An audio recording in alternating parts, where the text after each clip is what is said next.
Are you ready to hear a story that will give you goosebumps?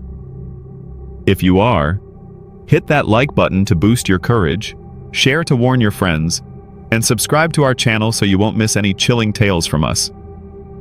Now then, let the story begin. Saturday, July 23, 2011.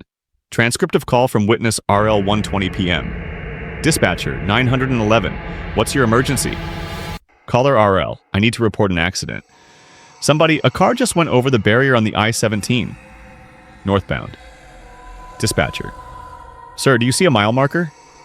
Caller RL. Yeah, we're outside of Camp Verde and Copper Canyon. I'm walking towards the mile marker. It looks like 282. Dispatcher. How many vehicles are involved? Caller RL. I think it's... Oh, fuck. Did you hear that? Whatever ran off the cliff just exploded. There's smoke coming up over the side of the mountain. Dispatcher. We've got someone on the way. July 23rd, 2011. Transcript of call from witness DW122.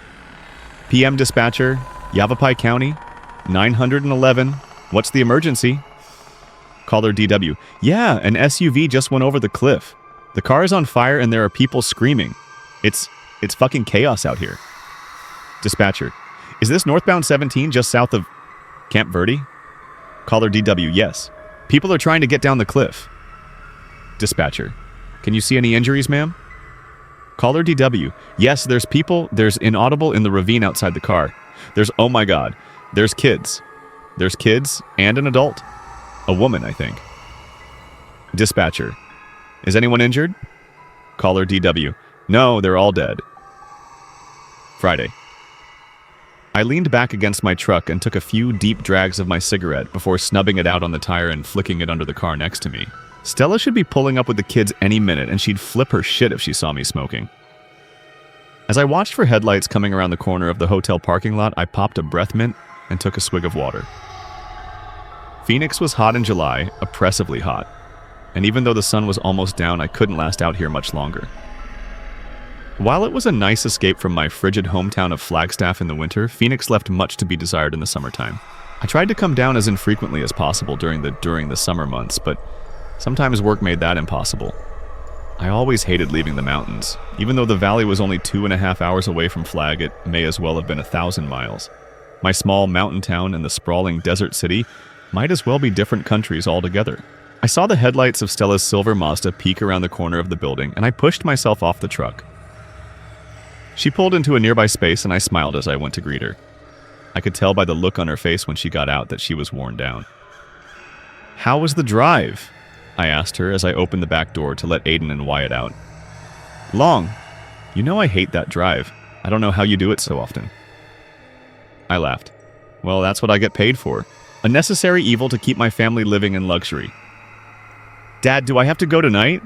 Aiden yelled from the trunk of the car where he was trying in vain to pull his overnight bag out of the jostled mess of luggage.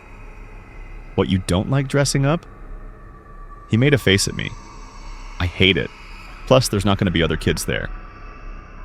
That's not true. Dani and Paul's kids will be there. They're girls, they don't count. You'll have your brother. Dad, he's only 3. Aiden! Stella yelled as she propped the door into the hotel open. Quit complaining and get your brother inside. What's the room number, Matt? 323. Doors open. Aiden took his brother's hand and walked him inside and down the hall. When Stella and I were alone, I eyed the trunk with confusion. Why so many bags? You know we're only here for tonight, right? Yes, Matt, I know that. Stella rubbed her temples. You feeling okay? Yeah, I'm fine, just tired. This heat probably isn't helping either. Do you want to go inside? I'll get the bags. No, I'll help. Have you seen Dani and Paul yet this week? Not yet, they've been busy. Dani and Paul were very close friends of my wife and I. The only reason Stella and kids were even in Phoenix was to attend their 10th anniversary dinner this evening. I'd been here all week working on campus. As much as I loved our friends, I couldn't wait to depart in the morning for higher elevations and cooler temperatures, even with Dani and Paul's 3 daughters in tow. Stella had graciously offered to watch their kids while they spent the next week in Mexico. Do you have an Excedrin, hun? Inside, is your head hurting again? I asked. Just a bit. You've been tired and nauseous a lot in the past few days, Stell. Are you sure you're okay? Yeah, I've just been getting a lot of headaches lately. Saturday, July 23rd, 2011. Eyewitness account of KB 1023. I don't know why I noticed it, maybe just because it was sitting there for so long. It was a blue Suburban, 2009 or 2010 model maybe, and it was parked on the side of the highway outside of New River, just idling. I had to take multiple trips in and out of New River that morning for work, and that truck probably sat there for 25 minutes.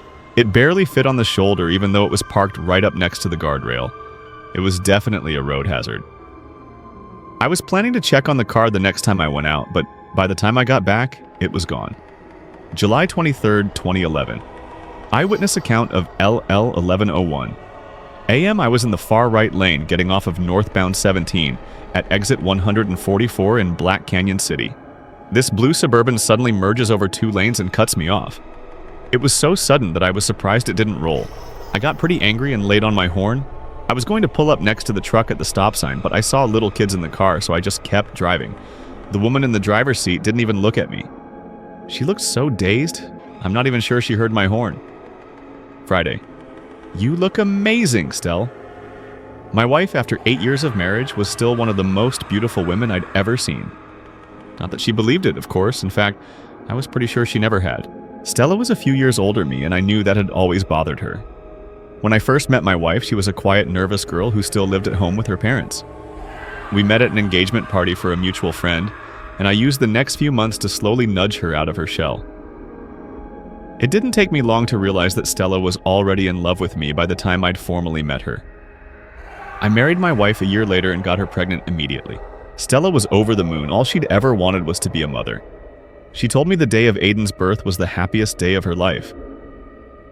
Maybe that's what she needs, I mused as I watched my wife lather her arms with hotel-supplied vanilla-scented lotion. Maybe another baby would make her happy again. Stella had fallen into a sort of depression in the last year and refused to go to the doctor. I did the best I could to make the good times great and the bad times more tolerable for her. Did you hear me, babe? You look stunning. I'm glad you still think that, she said without looking at me. You know, I've always thought that. Stella finally looked away from the mirror and gave me an impish smirk. Would be nice if you showed me. Physically, more often. She winked. I sighed and walked over to wrap my arms around her lotion-slick shoulders. God knows we hadn't been intimate in months. And I knew that a sensitive girl like Stella must be going crazy thinking I was falling out of love with her or some other nonsense. Well, if we didn't have 5 kids in the house over the weekend. I trailed off and gave her my most seductive smile in the mirror. She frowned. You just always seem to have an excuse, Matt. If you're not working late on campus, you're down in Phoenix. I just don't understand why you get pulled down to that campus so much when you teach at the Flagstaff campus. I dropped my arms from her shoulders and ran a hand through my messy hair. Stell, I've told you, I'm helping out the chemistry department down there. I have to continue to do that if I want tenure. Stella walked away from me with a dismissive wave. Boys? She yelled, knocking on the door to our adjoining room with the kids. Aiden, is Wyatt dressed? Bring him in here, we're leaving for dinner in a few. Saturday, July 23rd, 2011. Eyewitness account of Officer J. Pendlow, badge hash 2881. 1127. I had a driver pulled over in Black Canyon City on Squaw Valley Road in the shoulder of the westbound lane. As I was running his driver's license, I noticed a dark blue 2009 Chevy Suburban stopped on the dirt road off Maggie Mine Road leading to the abandoned dog track. Plate number 22, D4N12. The back bumper was heavily dented and the passenger side of the vehicle was sideswiped. A woman had the back door open and was leaning against the vehicle's frame talking to someone in the back seat. I heard yelling coming from inside the vehicle. The woman stumbled back a bit and then climbed into the back seat of the Suburban. She appeared to be distressed. I intended to go investigate the vehicle when I finished writing the traffic violation. The vehicle was gone by the time I pulled out some minutes later. I searched the area, but I believe the vehicle was back on the highway by then. July 23rd, 2011. Eyewitness plus ES account of ES. 11:27 a.m. I was pulled over for running a stop sign and I was texting my wife while the officer was back running my plates. I looked up and saw a woman and a maybe 9-year-old girl standing outside the car. The woman was trying to walk forward and the girl was pushing her back trying to get her to sit down. At one point, the girl got back into the car and the woman slid down the car to the ground. She looked really out of it. Then, all of a sudden, she got a sort of second wind and sprung up and walked around the other side of the car, jerked the door open, and started yelling at the girl inside. I could hear a couple kids in there crying. She had her hand in the car trying to reach someone. Then she crawled into the back seat, and about a minute later, the car left. Friday. I shook Paul's hand as I grabbed a scotch off the bar. Congrats, old man. 10 years is quite an accomplishment in this day and age. Well, you're right behind me there, Matt. He laughed. Very true, I said, glancing over at our wives who were talking in the corner. But loving a woman that long is so easy when she's so beautiful. I saw her laugh then and admired the boisterous rise and fall of her chest, the swell of her breasts emerging slightly from the low-cut, glittering neckline of her gown. Even though she was so torn right now, I hoped she knew how much I loved her. Thick as thieves, those two, Paul chuckling, watching the scene beside me. Ever since college. Worse than sisters. I nodded as Dani picked up her youngest, Ava, and handed the squealing 1-year-old to my wife. Stella laughed louder than I had heard in the past year and bounced little Ava on her hip. I smiled as I watched her. Another baby may be the solution after all. Uncle Matt? My attention turned to the lovely young lady standing behind me, Paul's oldest. Izzy was intelligent like her mother, but the spitting image of her father. The two had always been close. Paul put his arm around his daughter and kissed her on the head. Hi, Izzy, I smiled. Are you excited to spend the weekend in Flagstaff? I think Aunt Stella is going to take you hiking tomorrow. Yeah, I'm excited. Wyatt keeps trying to pull people's wine glasses off the table and he's already spilled Sprite on himself. Ugh, that boy. Thanks for the heads up, Iz. I'll go get that little outlaw. I found my son sitting in between Paul and Dani's other daughter, Emma, and his big brother. We were just holding him here. He's trying to drink the wine, Emma said confidently as Aiden nodded. Is that so? Well, he was trying to grab it. I think he was going to drink it. Yeah, he was. He was, Dad, but I stopped him. I shook my head lightheartedly and looked around for Stella. She was now sitting at a table chatting and laughing with Paul's sister, not a care in the world. I watched her for a moment and frowned. My wife wasn't one to neglect the whereabouts of her children, especially our youngest. Most of her days were spent following Wyatt around the world, making sure he was safe and happy. It was very unlike her. I picked Wyatt up from the bench. Okay, boys, it's time to start calming down. We have an early morning, so I think we'll head out in about 20 minutes. I want to stay and play with Emma. Aiden stood up and crossed his arms. I thought you didn't like girls, I teased. Dad, stop! Aiden yelled so loud that people on the other side of the room turned to look. He ran out into the hall, his face reddening with every step. Emma and I both laughed, and I looked over again at Stella, hoping she was laughing too. But she wasn't. Stella was sitting down at the suddenly empty table with her head in her hands, rubbing her temples. Saturday, July the 23rd, 2011. Transcript of call from witness CK 1208. PM DPS operator. Highway Patrol, where can I direct your call? Caller CK, hi, yeah, sorry. I didn't know who to call, but I thought 911 probably wasn't it. There's a truck in... DPS operator. Do you have a road safety issue, ma'am? Caller CK. Yeah, I'm about 5 miles north of Cordis Lakes on the I-17, and there's a truck in the left lane going slow. Like, really slow. DPS operator. I'm sorry, ma'am, but we don't handle those types of calls. Would you like me to put you through to emergency services? Caller CK.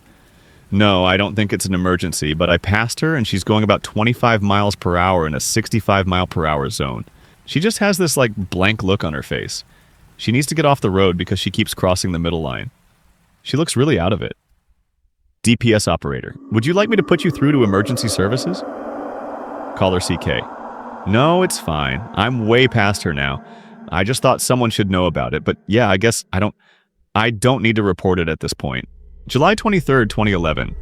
Transcript of voicemail from the cell phone of Paul Grigg, 602-307-29. Bex 1214. PM, Daddy, I'm scared. Can you come get me? Me? Aunt Stella doesn't feel inaudible. She's acting really weird and scary. I don't understand what she's saying when she talks, and Wyatt won't. Pause, stop crying, and we're scared. Ava fell asleep. She won't listen to me, Dad. I told her to call you, but she wouldn't, so the last time she... inaudible. Pause, I took her phone.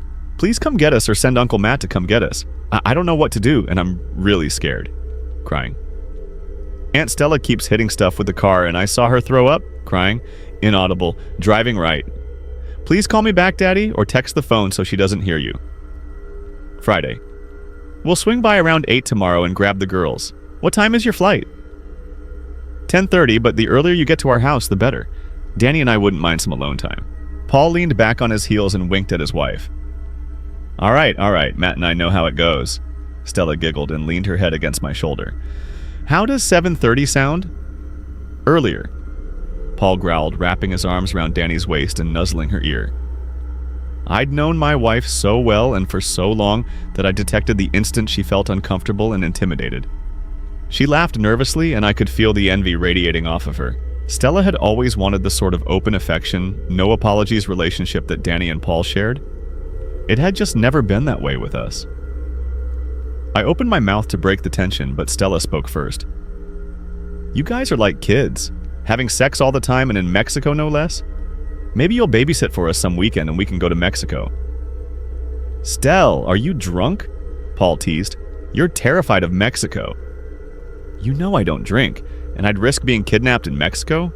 Matt would protect me. Stella smiled up at me with the sort of eyes I hadn't seen in so long I'd forgotten how beautiful they were. I wrapped my arm around her and pulled her to me. Girls in the car! Paul yelled to his daughters who were running around the empty parking lot. I swear, they're usually not this crazy. Paul shook his head. Oh, don't worry about it, Stella laughed. We've got lots of room to run on our property. They're in safe hands. Saturday, July 23rd, 2011. Eyewitness account of JS 12:37 p.m.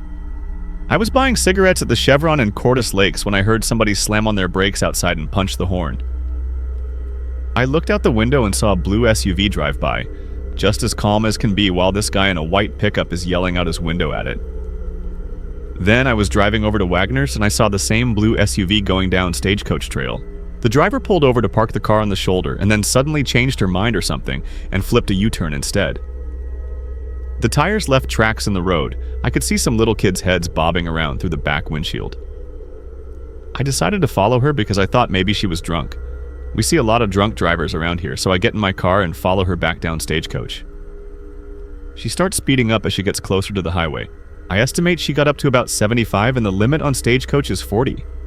I lost her when she ran the light at Oasis. I would have called 911 to report her, but I didn't have my phone. July 23rd, 2011. Transcript of call from witness MM 12:52 p.m. Dispatcher, 911. What's your emergency? Caller MM. Hi, I'm calling to report a truck going the wrong way down the 69. Dispatcher. You said the vehicle is going the wrong way? Caller MM. Yeah, he's going north or south. Sorry, in the northbound lane. Outside of Spring Valley. Dispatcher. He's going south in the northbound lane? Caller MM. Yes. Dispatcher. Can you describe the vehicle, sir? Caller MM. It's like a blue-colored SUV. A Tahoe, I think. Dispatcher. Can you tell me? Caller MM. Oh shit. It just hit the guardrail, and it's... laughing. It's still going. July 23rd, 2011. Transcript of call from witness FD 1:11 p.m. Dispatcher, 911. Caller FD, hi. I need to report a speeding truck on the I-17. Dispatcher. You said it's speeding? Caller FD. Yeah, it's speeding. It's going at least 100 miles an hour. Dispatcher. Where are you on the interstate? Caller FD. I just passed the exit for the 169. He's about a half mile ahead of me. Dispatcher. Is the vehicle in the southbound or northbound lane, sir? Caller FD. Northbound. It's headed into Copper Canyon. Saturday. Stella, wake up. We have to get the boys ready. She didn't move a muscle. Baby, are you okay? Yeah, she moaned. Just another migraine. Stell, we gotta get you to the doctor. These chronic headaches worry me. No, I'm fine, really, I'm fine. I already saw my doctor about it, and he said it's likely the start of menopause. I tried not to show the surprise on my face. I must have failed. Yes, Matthew, I'm going through menopause because I'm older than you, she snapped. You knew that when you married me. It's not that, I just... Save it. Stella rolled away from me and buried her face in the pillows. Just go. Go? Yeah, just start heading home. I'll be right behind you. I just need to sleep for another half an hour. I can't. We told Paul and Dani we would pick the girls up early. Fuck them. And fuck you for caring so much about their sex life. I got up from the bed and awkwardly straightened my tie in the mirror just to give myself something to do. It seemed I had been right about Stella's feelings of inadequacy last night. I'd made a move on her as soon as we'd gotten the kids to bed the night before. I'd pulled her into me and slid my hands down her hips, then slowly pulled her shirt up over her head. I'd let my hands slip down into her lacy bra. I'd kissed her neck. She'd jerked away from me then, complaining that she suddenly felt nauseous. I believed her too. Her face had grown pale and her hands were shaking slightly as she unzipped her pants and threw them in the corner. Then she'd gone straight to sleep. I really don't give a shit about their sex life, Stella. I care about being where we said we'd be when we said we'd be there. I'm sorry, she whimpered from the bed after a moment. It just hurts so much. Why don't I take the boys and go get the girls and then I'll come back here? It'll give you some time to sleep. No, it's fine. I'll take an Excedrin and I'll go get the girls. You go ahead and head north. Somebody needs to let the dogs out this morning. Okay, sweetie, want me to take the boys? No, let them sleep in. Just take my car and leave me the Suburban. Are you sure? I'm sure. I'll take the kids. Saturday, July 23rd, 2011. Transcript from the interview of Danielle E. Grigg. Stella showed up just after 8 o'clock. She seemed normal. She came to the door, she was smiling, and she picked up Ava and tickled her. I mean, she was just normal, old Stella. I didn't know. I couldn't tell that anything was wrong. Pause. Excuse, I'm sorry. Pause, crying. I couldn't tell that anything was wrong with her. Paul came to the door with all the kids' bags and gave her a hug. She hugged him back. He walked all the luggage out to Matt's car, and I kissed and hugged my girls goodbye. Pause.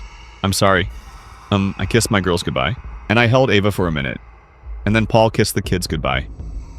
He talked to Izzy for a while because she was crying and didn't want to leave. Those two, they were like best friends. Then we put the kids in the car and Paul and I said hi to the boys. Izzy, Ava, and Wyatt were in the middle row and Emma and Aiden were in the back. Then Stella, hugged us both and told us to have a safe flight. She seemed happy. She told the kids they were going to have a Disney sing-along. Crying. Then she backed out of the driveway with my children and I never saw them again. July 23rd, 2011. Transcript of call from witness in 1:16 p.m. dispatcher. Yavapai County, 911. Caller in. Oh God. Fuck. Oh Christ. There's a car that was in front of me and it just went over the guardrail into the canyon. Oh God. He just inaudible and went over. He didn't even slow down at all. I'm still going. Should I turn around? Dispatcher. Where are you, sir? Caller in. On the 17 in the canyon, July 23rd, 2011. Eyewitness account of TN, 1:16 p.m. As soon as I saw the car go over, I stopped on the west shoulder of the road. I'd noticed that truck earlier because it had been weaving in and out of traffic as it approached me. Something was definitely happening with the driver. She was really calm and steady, like real oddly serene, almost oblivious to what was going on outside of the car. She cut in front of me, but I was prepared for it, so I slowed down without a problem. She didn't. She just kept going in that trajectory, right over the side of the mountain. Other people started peeling over too, and we tried to get down the cliff, but it's a pretty sheer drop right there. Then, when I guess we were about halfway down, the truck caught on fire. There were bodies all over the place. Little kids mostly. I've never seen anything like it.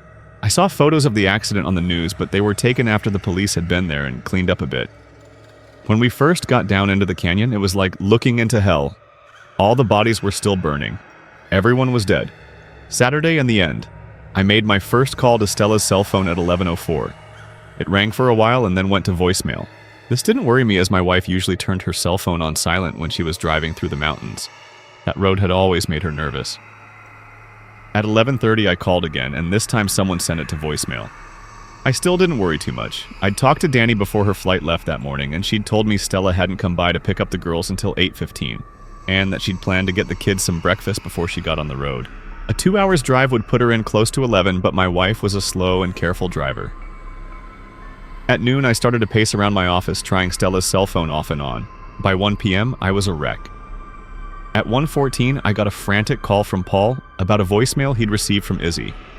I immediately called the police and reported my wife missing, and the phone call from inside the car. A woman called me back after the longest 40 minutes of my life. She told me there had been an accident and that they were sending someone to my house. Everything that made me human had suddenly been stripped away from me. I lost everything that day. Paul and Dani flew back from Cancun that night and got the news right when they landed. Paul had to be sedated at the airport. Dani was just numb. Someone brought me what was left of our personal effects from the crash: Emma's suitcase and Stella's overnight bag. All the others had been destroyed in the accident. Stella's body was too badly burned to do any conclusive toxicology on her. No one had any idea what had happened to my wife, why she'd been behaving so strangely, or how she lost control of the car. The investigation went on until December of 2012, when the case was closed by DPS. No one knew what happened to Stella, but the general consensus, all evidence accounting, was that some sort of medical event had occurred on the day of the crash, possibly a stroke or a series of strokes. I fought hard to clear Stella's name in the press. They painted her as a drunk and a pill popper. The media also compared her case to something that had happened in New York a few years earlier, the Schuler case. But Stella didn't drink, ever, or take pills recreationally, and she loved her children more than the air she breathed. I hired a private investigator and a lawyer to help me get her body exhumed and retested. Afterward, I was told the results were similar to the first test, but that this time, the ME had ruled her secondary cause of death. Vehicle crash due to an unknown medical event. The press finally back off. Paul killed himself just before Christmas the same year of the accident. Dani told me he locked himself in his office every day and listened to Izzy's voicemail over and over until one day he hung himself from a crossbeam in his daughter's room. Dani and I bonded deeply in our grief. We had both lost so much, almost everything. We talked and cried and suffered together for years, and all along Stella's suitcase sat in my closet. I could never bring myself to unpack it, to unpack her from my life. But then Dani moved in with me and my soul began to mend. And for the first time since the accident, I could see ahead of the agonizing pain to a more tolerable existence. I was finally ready to let it all go, to let her go, to emerge from under the crippling darkness into a dull, muted light that I knew would grow brighter with time. And so, one day, I opened the suitcase and found out what really happened to Stella that day. On top of my wife's neatly folded clothes was a note she had written to me in black marker. It was only 6 words, 6 short words that cast me back into hell, never to return. I know about you and Dani. It was written on a liquor store receipt.